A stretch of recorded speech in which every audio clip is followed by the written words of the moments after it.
For 11 long years, I was nothing more than a ghost in my own family, standing in a room full of people who were supposed to love me, only to realize that I was completely invisible to them. My name is Maya, and for over a decade, I lived in the heavy, suffocating shadow of my younger sister, Chloe. From the moment Chloe was born, she was the center of our parents' universe. Anything Chloe wanted, Chloe received. If she cried, the world stopped moving until she was comforted. If she failed a test, the teachers were blamed. If she broke a precious family heirloom, it was brushed off as a harmless accident. But for me, the rules were entirely different. I was expected to be perfect, silent, and self-sufficient. I was the older sister, which in my parents' eyes meant I was born to sacrifice everything for Chloe's happiness. I still remember the day I graduated from college. I had worked 2 jobs, survived on 3 hours of sleep a night, and managed to graduate with highest honors. When I walked across that stage, I looked into the crowd, hoping to see my parents smiling, maybe even holding a sign. Instead, I found them looking down at their phones. Chloe had texted them saying she felt a slight headache at home, and they were already planning to leave early to buy her favorite soup. They didn't stay for the reception. They didn't take a single photo with me. When we got home, the living room was filled with flowers, not for my graduation, but for Chloe, to comfort her through her terrible illness. That was the pattern of our lives. But I told myself it didn't matter. I told myself that as long as I worked hard, built my own life, and stayed true to my values, I wouldn't need their validation. I was wrong, because the favoritism wasn't just about attention, affection, or kind words. It went much deeper than that. It went down to a dark, calculated secret that my parents and sister kept from me for 11 long years. A secret that involved a massive inheritance left behind by the only person who ever truly saw me, my grandfather, Arthur. Grandpa Arthur was a self-made man who built a successful real estate business from the ground up. He was stern, wise, and incredibly perceptive. Unlike my parents, he saw right through Chloe's manipulative tantrums, and he saw the quiet pain I was carrying. Whenever things got too difficult at home, I would ride my bike to Grandpa's house. He would sit with me on the porch, hand me a glass of homemade lemonade, and say, "Maya, the world might look blind right now, but justice always finds its way. Keep your head high, work hard, and never let anyone make you feel small." When Grandpa Arthur passed away 11 years ago, my heart was shattered. He was my anchor. After his funeral, the family gathered for the reading of the will. I was 22 at the time, fresh out of college and struggling to pay rent. I remember sitting in the lawyer's office, my hands shaking. But to my absolute shock, the lawyer announced that Grandpa Arthur had left the entirety of his liquid estate, worth over $2 million, solely to Chloe. According to the document the lawyer read, Grandpa had supposedly written a codicil just weeks before his passing, stating that because Maya was strong and independent, she did not need financial assistance, whereas Chloe was fragile and needed to be protected for life. I sat there in total disbelief. It felt like a physical blow to my chest. It wasn't about the money, it was the idea that Grandpa, the only person who loved me, had abandoned me in his final days. I looked at my parents. My mother was wiping away fake tears, nodding solemnly. My father patted my shoulder and whispered, "It's for the best, Maya. You're strong. You can survive anything. Your sister needs this." And Chloe? She sat there with a smug, barely hidden smile on her face. For 11 years, I accepted that lie. I carried the heavy burden of feeling rejected by my beloved grandfather. I went on to live a modest life, working long hours as a schoolteacher, carefully counting pennies, and driving a battered old car. Meanwhile, my parents and Chloe lived a life of absolute luxury. They bought a massive estate, took yearly vacations to Europe, and Chloe never worked a single day in her life. She drove sports cars, wore designer clothes, and constantly rubbed her wealth in my face, reminding me at every family gathering that she was Grandpa's favorite. But lies have a strange way of unraveling. The truth is like water. No matter how deeply you bury it, It will always find a crack to seep through. And 11 years later, that crack appeared on a quiet Tuesday afternoon. All because of an old, dusty rotary phone sitting in a nursing home bedroom. To understand how the truth finally came to light, you have to understand the dynamic of our family over those 11 years. My parents and Chloe became an exclusive club, and I was the permanent outsider. Every Thanksgiving, every Christmas, and every birthday followed the exact same script. Chloe would arrive late, draped in expensive jewelry and furs, acting completely exhausted from doing absolutely nothing. My mother would immediately rush to her side, taking her coat and asking if she was tired from her long drive in her luxury SUV. My father would open an expensive bottle of wine, pouring a glass for Chloe and himself, while I sat at the kitchen island, helping prepare the meal completely unassisted. During dinner, the conversation was a non-stop monologue about Chloe's life. Chloe is looking into buying a summer home in the Hamptons, my mother would brag, her eyes shining with pride. Chloe just returned from a beautiful spa retreat in Bali, my father would add. If I tried to share a small milestone from my own life, like the time I was voted Teacher of the Year at my district, my mother would simply nod dismissively and say, "That's nice, dear. Pass the gravy. Chloe, tell us more about that designer boutique you visited." It was exhausting, but I endured it because I believed in family. I thought that if I kept showing up, if I kept being the good daughter, maybe one day they would realize that I was worthy of love too. But Chloe's arrogance only grew with the years. She didn't just enjoy her wealth. She actively enjoyed using it as a weapon against me. On my 30th birthday, she gifted me a heavily used, stained designer handbag. When I opened it, she laughed in front of the entire family and said, "I was going to throw it out, but then I thought of you, Maya. Since you can't afford luxury items on a teacher's salary, I figured you wouldn't mind a few scuffs. It's better than those cheap canvas bags you always carry." My parents didn't reprimand her. They laughed along with her. "Your sister is just being practical, Maya," my father said, sipping his wine. "You really should learn to appreciate her generosity." That night, I went home and cried myself to sleep. The pain wasn't from the handbag or the insults. The pain came from that deep, echoing rejection from Grandpa Arthur. I kept looking at an old photograph of him, and me sitting on his porch. "Why did you do it, Grandpa?" I would ask the photo silently. "Why did you leave everything to the one person who would use it to hurt others? Why did you leave me with nothing but student debt and a broken spirit?" As the years rolled on, my parents began to age, and their financial demands grew. But instead of dipping into their own savings, they protected Chloe's money fiercely. 2 years ago, my father suffered a minor health scare that required an expensive medical procedure. I immediately offered to cover what I could, dipping deeply into my meager emergency savings, which wiped out months of hard work. When I asked my mother if Chloe could contribute from her massive inheritance, my mother looked at me as if I had insulted her. "How dare you, Maya?" she snapped. "Chloe's money is a sacred gift from your grandfather. It is meant for her future, her comfort, and her peace of mind. We will not burden your sister with medical bills. You are the oldest. It is your responsibility to help your father." So Chloe didn't pay a single cent. She actually went on a tropical vacation the very week our father was admitted to the hospital, posting pictures online of herself lounging on a yacht while I sat in the sterile hospital waiting room, tracking my father's heart monitor and grading essays under the dim fluorescent lights. I started to notice a strange nervousness in my parents whenever the topic of Grandpa Arthur's estate arose.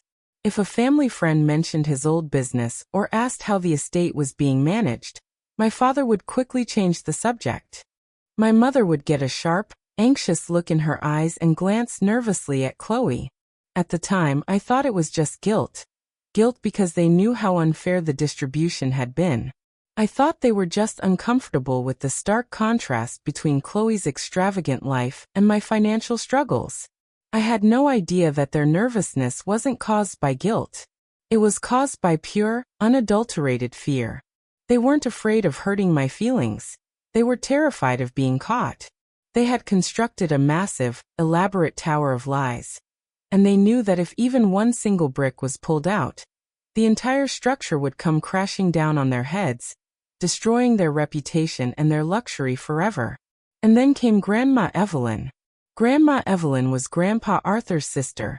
She was a quiet, deeply observant woman who had moved to a high-end assisted living facility across the country shortly after her brother's passing. Because of her advanced age and frail health, she rarely traveled, and our communication was limited to occasional holiday cards. My parents had systematically cut her off over the years, telling me that Grandma Evelyn's memory was failing, and that it was too distressing to call her. For 11 years, I believed them. I believed that Grandma Evelyn was living in a fog, barely recognizing her own name. But as I was about to find out, Grandma Evelyn's mind was as sharp as a diamond, and she had been waiting for the right moment to make a call that would alter the course of our lives forever. It was a chilly Tuesday afternoon in November. The school bell had just rung, signaling the end of the day, and my classroom was finally quiet. The scent of dry erase markers and damp coats hung in the air. I sat at my desk, rubbed my aching temples, and stared at a mountain of unassigned homework papers that needed grading. I felt completely burned out, emotionally drained, and deeply exhausted. Suddenly, my phone began to buzz on the desk. It was an unknown number with an out-of-state area code. Normally, I would ignore these calls, assuming they were telemarketers, but something inside me, a strange, unexplainable instinct, told me to pick it up. I swiped the screen and placed the phone to my ear. "Hello," I said, my voice tired. There was a brief moment of static, the heavy sound of long-distance connection, and then a frail, trembling, yet completely clear voice spoke. "Maya? Is that you, my sweet girl?" My breath caught in my throat. The voice was older, weaker than I remembered, but I recognized that distinct, warm cadence immediately. "Grandma Evelyn?" I whispered, standing up from my chair. "Is that really you?" "Yes, it's me, darling," she said, her voice filled with a profound sense of relief. "Oh, thank goodness I finally reached you. I've been trying to get a hold of your personal number for months. Your mother and father gave me 3 wrong numbers, and they told me you had moved out of the country. But I knew they were lying. I called the school district directly to find you." A cold dread began to pool in my stomach. My parents had lied to her? They told her I left the country? "Grandma, why would they tell you that?" I asked, my heart beginning to hammer against my ribs. "I've been right here the whole time. I still live in the same small apartment. I've been teaching at the same school for 7 years." There was a heavy sigh on the other end of the line. I could hear Grandma Evelyn shifting in her chair, the faint sound of medical monitors in the background of her room. "Maya, listen to me very carefully," she said, her tone suddenly becoming incredibly intense, completely devoid of the fog my parents claimed she had. "I don't have much time before the nurse comes back for my evening checks, and we need to speak privately. I need to ask you something, and I want you to be completely honest with me.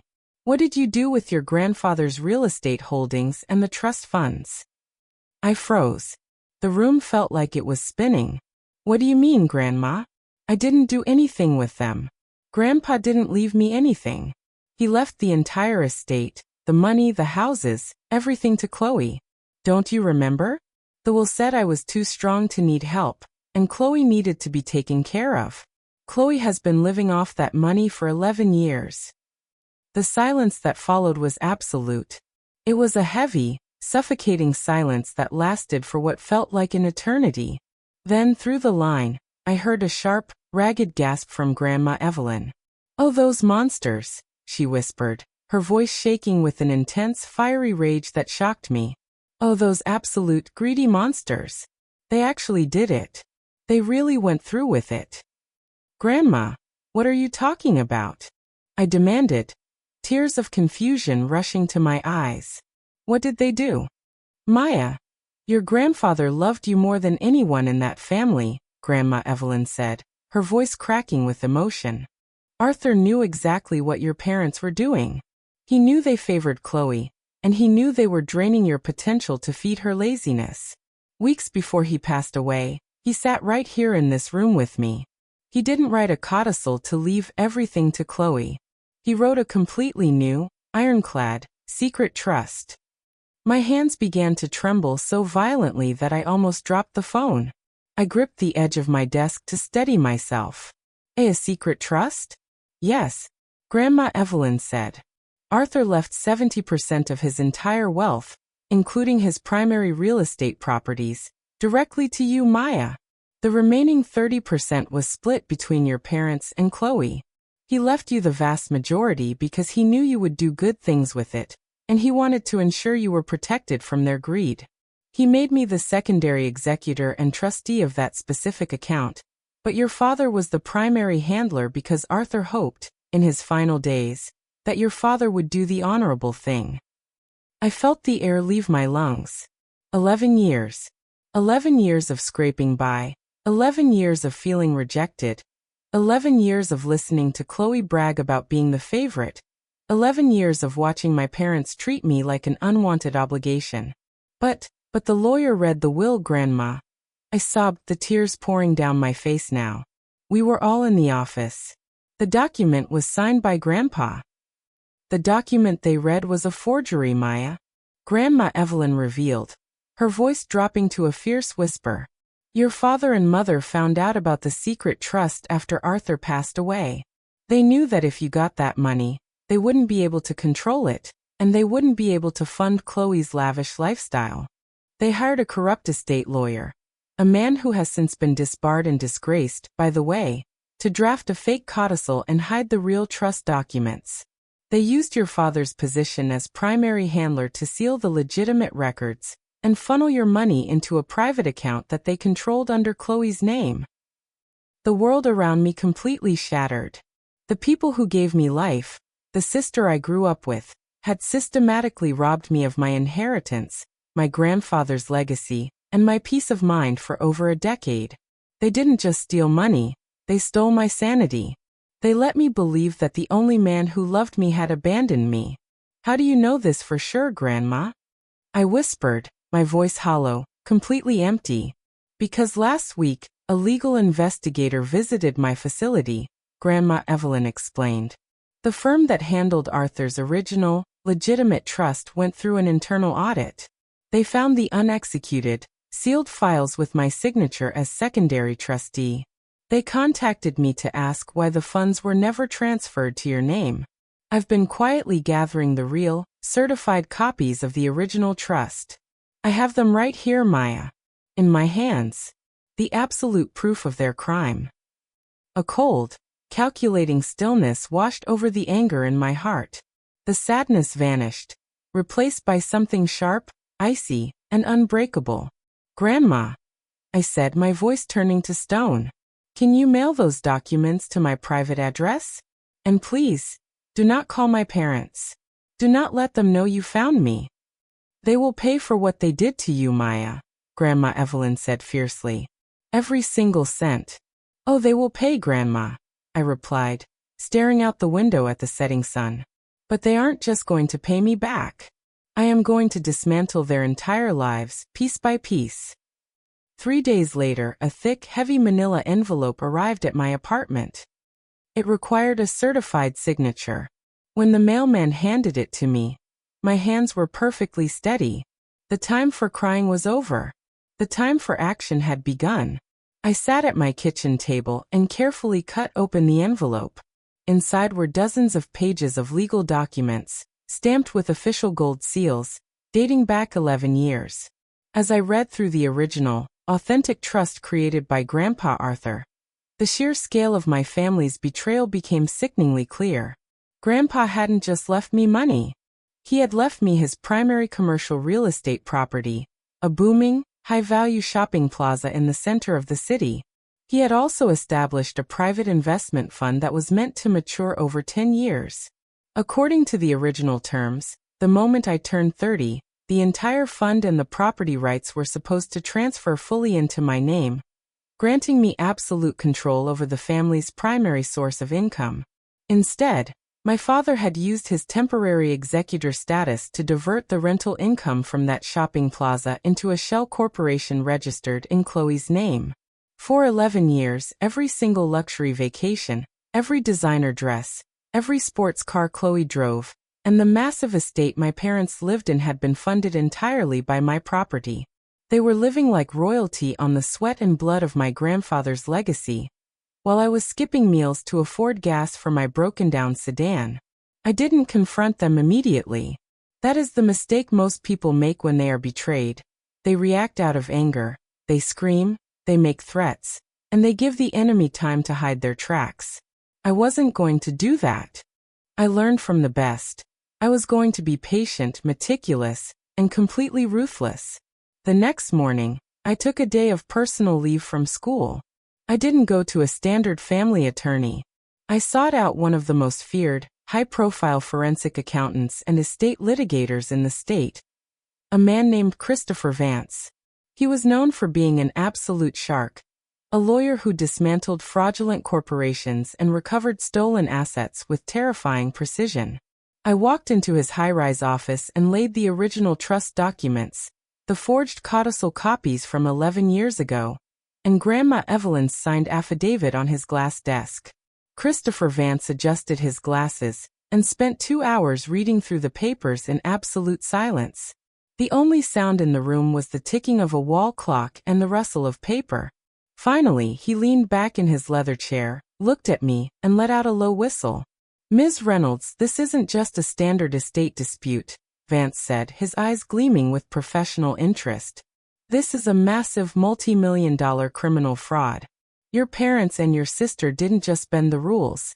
They committed identity theft, document forgery, grand larceny, and systematic tax evasion over an 11-year period.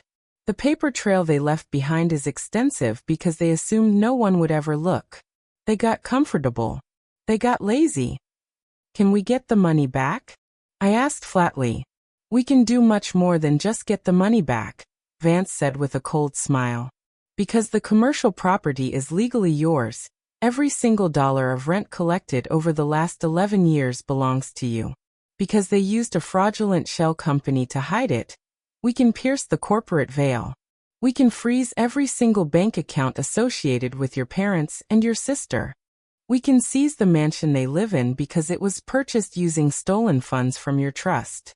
We can liquidate Chloe's assets, her cars, her jewelry, her investments, to repay the debt." He paused, looking at me intently. "However, if we file this quietly through civil courts, they might try to declare bankruptcy or move assets offshore before the judge can act. To ensure total victory, we need to catch them completely off guard. We need to catch them at a moment where they cannot run, cannot hide, and cannot lie their way out." I leaned forward, a dark plan forming in my mind. "It just so happens, Mr. Vance, that next week is my mother's 65th birthday. They are hosting a massive, high-profile gala at their estate. They've invited all their wealthy friends, their business associates, and local media to celebrate their success and family legacy. Chloe is planning to announce her engagement to a wealthy real estate heir that night." Vance's smile widened. It was the smile of an apex predator. A public gala? Perfect. There is no better place to serve a multi-million-dollar fraud lawsuit and an asset seizure injunction than in front of their entire social circle. "Tell me the date and time, Ms. Reynolds. My team and the court-appointed process servers will be there." As I left his office, I felt a strange sense of peace. For 11 years, I had been the victim. I had carried the shame of feeling unloved. But the roles were about to reverse. They thought they had buried me, but they forgot that I was a seed. And the harvest of their greed was finally ready. The night of my mother's 65th birthday gala arrived. The weather was freezing, but the Reynolds estate was glowing with warmth, light, and opulence. Valet drivers in sleek uniforms were parking luxury vehicles along the winding driveway. A massive crystal chandelier illuminated the grand ballroom, and servers in tuxedos carried silver trays laden with expensive champagne and caviar. I arrived late on purpose. I wasn't wearing my usual plain clothes. I had spent a significant portion of my remaining savings to buy a stunning, emerald green silk gown. I had my hair done professionally, and I walked into that mansion with my head held high, looking every bit like the true heir of Arthur Reynolds. The moment I stepped into the ballroom, the music seemed to falter slightly. My mother, dressed in a diamond-encrusted silver dress, spotted me from across the room. Her face instantly tightened with irritation. She quickly walked over to me, holding a glass of champagne, her eyes darting around to make sure none of her high society friends were watching. "Maya, what on earth are you doing here?" she whispered harshly, her voice dripping with venom. "And what are you wearing? You look completely ridiculous trying to play dress up. This event is for high-profile guests, not for a simple schoolteacher. I told you to stay in the kitchen and help the catering staff if you insisted on coming." I looked her directly in the eyes and smiled. It was a calm, serene smile that seemed to unnerve her. "Happy birthday, Mother," I said softly. "I wouldn't miss this night for the world. After all, family is everything, right?" Before she could respond, Chloe approached us, arm in arm with her wealthy fiancé Julian. Chloe was wearing a custom designer gown and a diamond necklace that cost more than my annual salary. She looked at me with pure disdain. "Oh, look who decided to crawl out of her apartment," Chloe mocked, her voice loud enough for several nearby guests to hear. "Don't get too close to Julian, Maya. His family actually has money, and we wouldn't want your poverty rubbing off on him. Go find Dad. He's over by the investors bragging about our family's commercial real estate success." "Your success, Chloe?" I asked, raising an eyebrow. "Are you sure it's yours?" Chloe laughed, a high, irritating sound.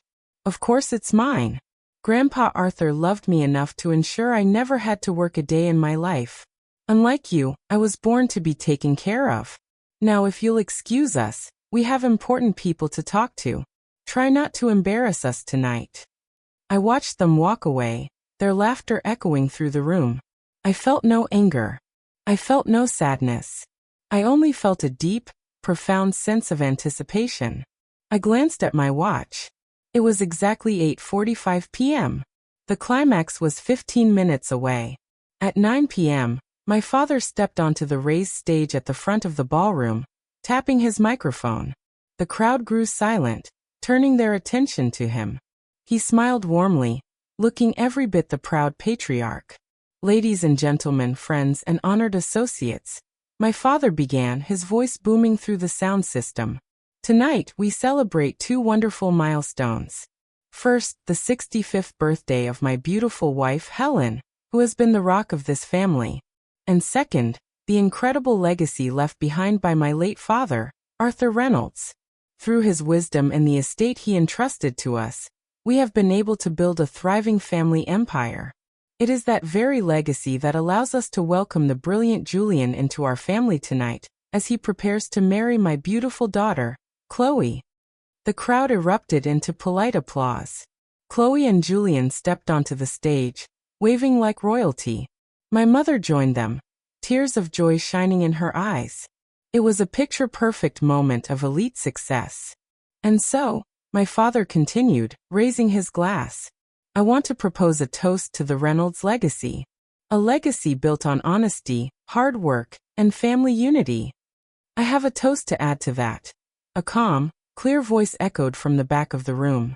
The crowd gasped and turned around. I was walking down the center aisle of the ballroom, my emerald dress flowing behind me. The guests parted like the Red Sea, whispering in confusion. My father's face turned a dangerous shade of red. "Maya, shut up and sit down. Have you lost your mind? Get off the floor right now." "Why, father?" I asked, stopping right in front of the stage. "Are you afraid I'm going to talk about how that legacy was actually built? Are you afraid I'm going to tell your investors that every single dollar used to pay for this mansion, this party, and Chloe's lifestyle was stolen?" The ballroom went deathly silent. You could have heard a pin drop. Chloe stepped forward, her face twisted in rage. "You jealous, pathetic psycho. Security. Get this crazy woman out of our house." "It's not your house, Chloe," I said calmly. Suddenly, The grand double doors of the ballroom swung open. 4 men in dark, formal suits walked into the room, led by Christopher Vance. Behind them were 2 uniformed county sheriff's deputies. The crowd erupted into murmurs of panic. My father went pale, his microphone shaking in his hand. "What is the meaning of this? Who are you?"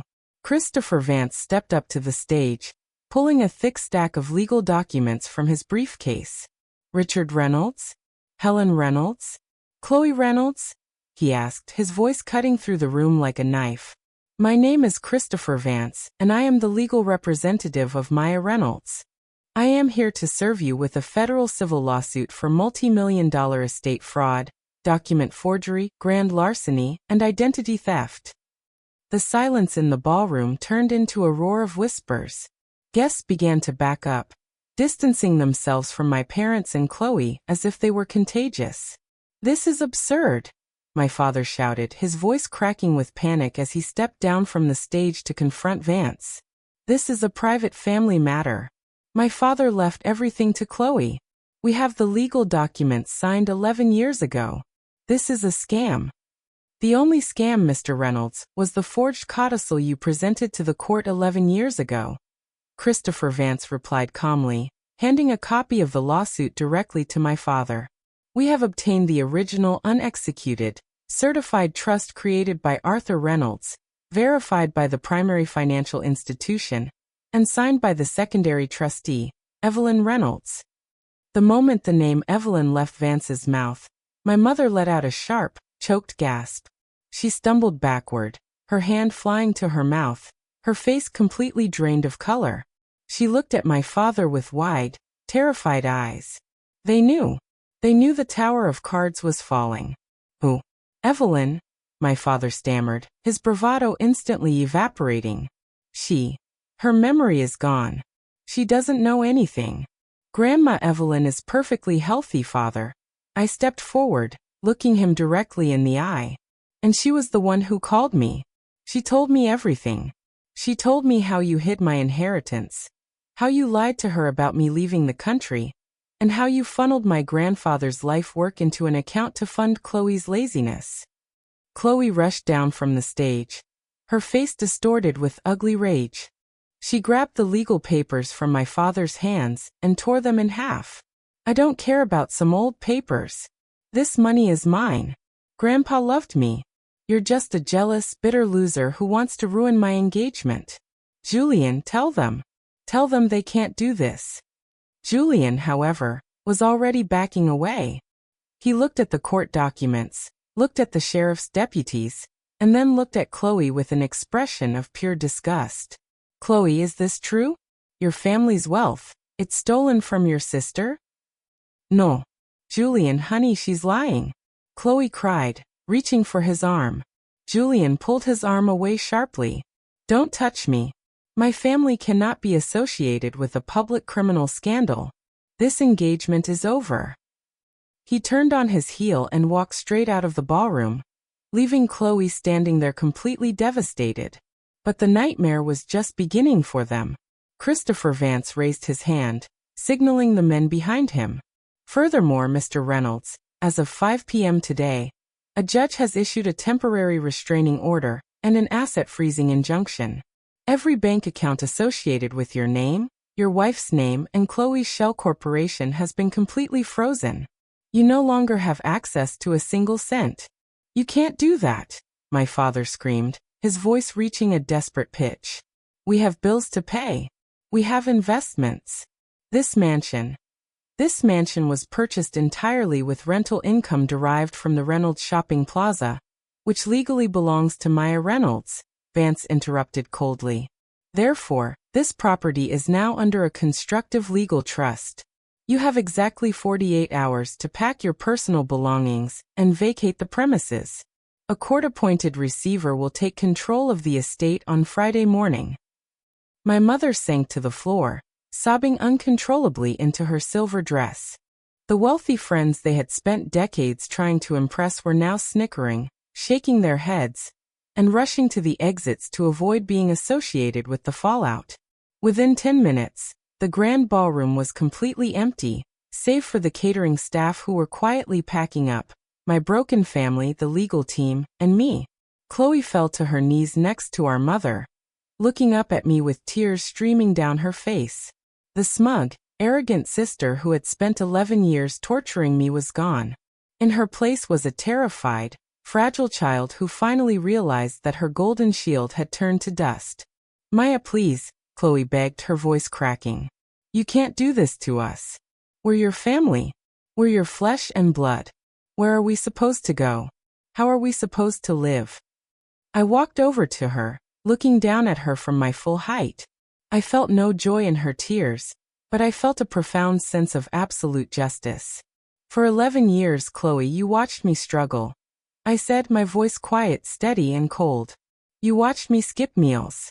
You laughed at my clothes. You told me I was left with nothing because I wasn't loved. You and our parents sat in luxury built on my grandfather's love for me. And you never once felt a single drop of guilt. You ask how you are supposed to live? Do what I did. Work. Survive. Figure it out. Because from this moment on, you are completely on your own. I turned around and walked out of the mansion, the train of my emerald dress sweeping across the floor. As I stepped outside into the cold night air, my phone buzzed. It was a text from Grandma Evelyn. Did justice find its way, my sweet girl? I looked up at the stars, a tear finally escaping my eye, not of sadness, but of profound relief. I typed back, yes, Grandma. Grandpa's truth is finally free. The aftermath of that night was swift and absolute. My parents and Chloe tried to hire a defense team, but because all their bank accounts were legally frozen, no reputable lawyer would take their case. They were forced to use a public defender who quickly realized that the evidence Christopher Vance and the forensic accountants had gathered was completely airtight. To avoid a lengthy, high-profile criminal trial that would carry mandatory prison time for document forgery and grand larceny, my father signed a full, unconditional settlement agreement. He surrendered every single asset bought with the stolen money. The luxury cars were liquidated. Chloe's designer wardrobe, her expensive jewelry, and her investments were sold at a public auction. The massive Reynolds estate was put on the market, and the proceeds were transferred directly into a new, secure trust fund under my sole name.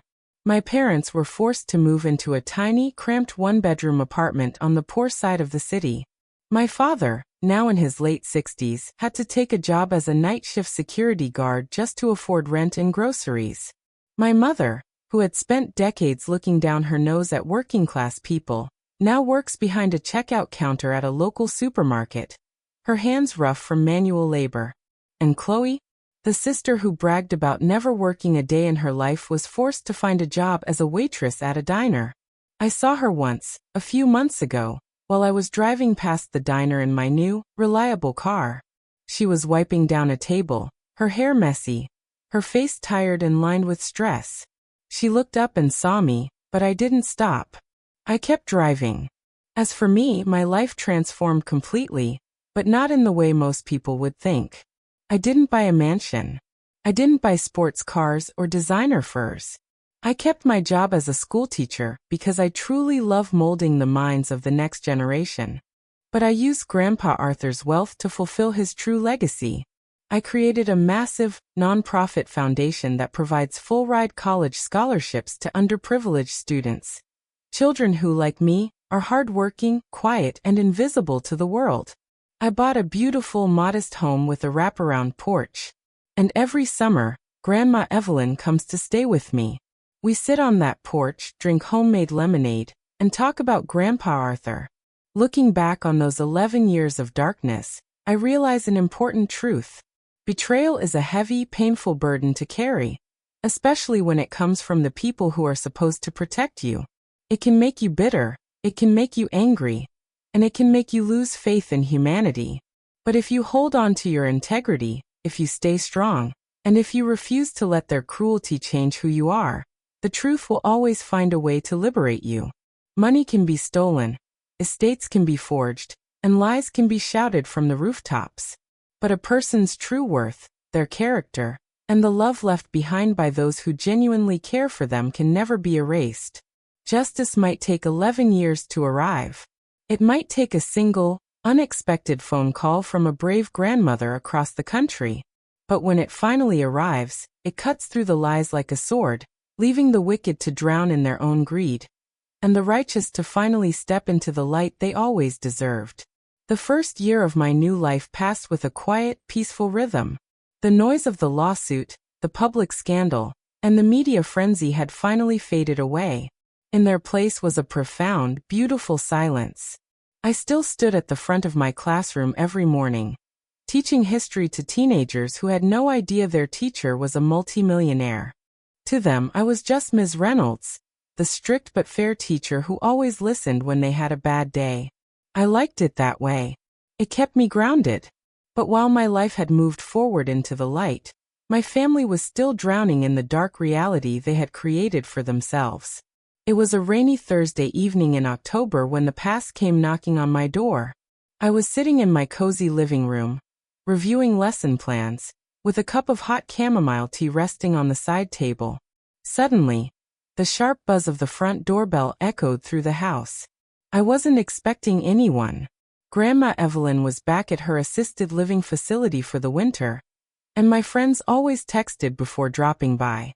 I stood up, walked to the hallway, and opened the door. Standing on my porch, soaked from the pouring rain, was my mother. I almost didn't recognize her. The woman who used to spend hours at luxury salons, whose hair was always perfectly coiffed and whose clothes were always tailored, looked completely broken. She was wearing a cheap, faded raincoat that was dripping wet. Her face looked gaunt, hollowed out by a year of stress, and her hands were chapped and red from her long shifts at the supermarket. We stood there for a long moment, staring at each other through the screen door. The only sound was the heavy thrumming of the rain against the porch roof. "Maya," she whispered, her voice trembling as she clutched a worn synthetic purse to her chest. "Please, don't close the door." I didn't open the screen door. I stood firm, keeping my hands folded in front of me. I felt a faint stir of pity, but it was quickly overridden by the memory of her laughing as Chloe insulted me on my 30th birthday. "What do you want, Helen?" I asked, deliberately using her first name. The word mother didn't belong to her anymore. A flash of pain crossed her eyes, but she knew she had no right to complain.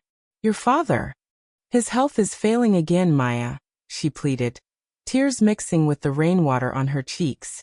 "The night shifts at the security firm are destroying him. He's working 12 hours a night on cold concrete floors. And the apartment we live in, it has mold in the walls. The landlord refuses to fix it, and we can't afford to move." "You have a public defender and a court-approved budget," I replied coldly. "You are living exactly within the means of what you actually earn, just like I did for 11 years. "We aren't asking for the mansion back, Maya," she sobbed, taking a step closer to the screen.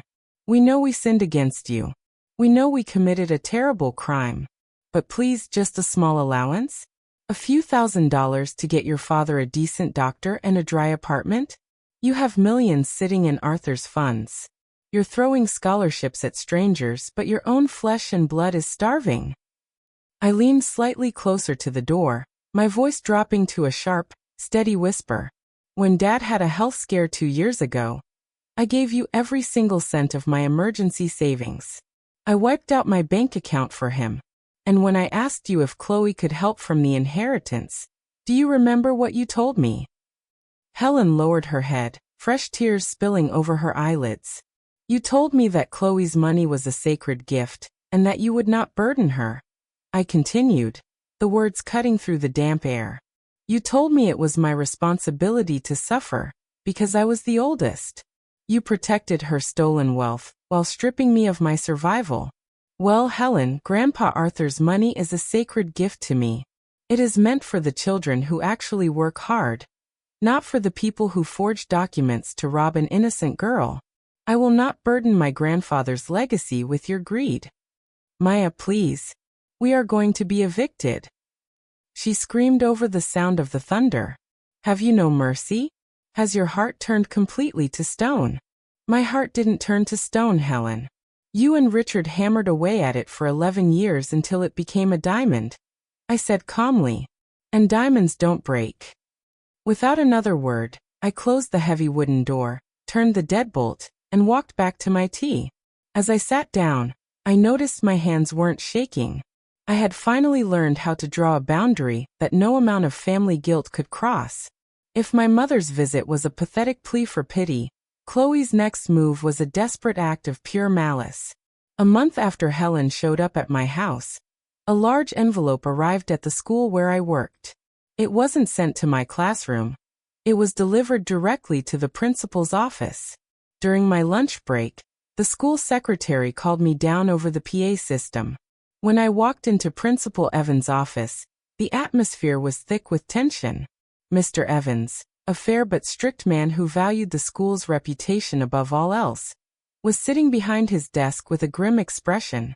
Laying open on his blotter were dozens of printed pages from local tabloid blogs and printouts of vicious social media posts. "Ms. Reynolds, please take a seat," Mr. Evans said, gesturing to the chair opposite him. I sat down, looking at the papers. I could see my face printed on them, alongside words like greedy, family destroyer, and millionaire teacher leaves aging parents homeless. Someone sent a massive tip-off package to our school board and several local news outlets this morning, Mr. Evans explained, tapping the papers. They are claiming that you used legal technicalities and a corrupt lawyer to systematically ruin your family, strip your elderly parents of their home, and leave your sister destitute while you hoard millions of dollars. The online posts are gaining traction. People are calling the school, demanding to know why we employ someone so ruthless. I closed my eyes for a brief second, taking a deep breath. Chloe. She couldn't beat me in a courtroom, so she was trying to destroy the one thing I valued more than money: my career, my reputation, and my safety within my community. "Mr. Evans," I said, opening my eyes and looking at him directly, "do you know who sent this package?" The return address is anonymous, but the signature on the attached letter says, "A concerned citizen for justice." "However, the details are highly personal," he said, studying my face. "Maya, you have been an exemplary educator here for 7 years.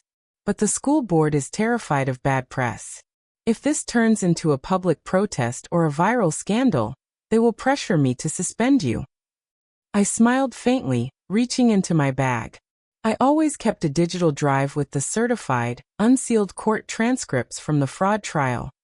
Christopher Vance had advised me to keep copies in case my family ever tried to rewrite history. "I understand your position, Mr. Evans," I said, sliding the drive across his desk.